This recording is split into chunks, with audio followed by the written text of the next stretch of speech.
Hello guys, in this video I'm going to show you how to check the messages on the Boom Beach application. But first of all, I just want to mention, please don't forget to subscribe to our channel, because at 100,000 subscribers we are going to show you our YouTube revenue statistics and growth strategy, how to make money online. So let's jump into it. First of all, open the application on your device.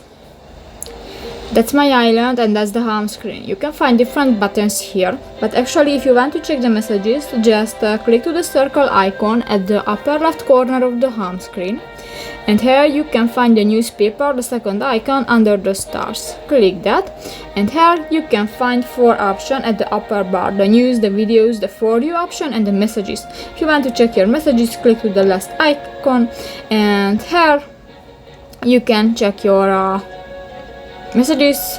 Actually I have just one, the welcome commander, and I claimed the reward for that. So that's pretty much it for this video guys. See you in the next one. Bye bye.